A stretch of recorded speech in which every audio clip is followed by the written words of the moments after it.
لکه معشوقې روضت پیری ګوره ګورئ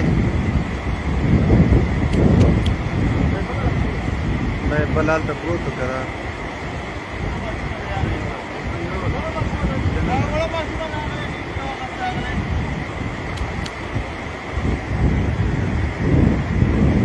دا سیند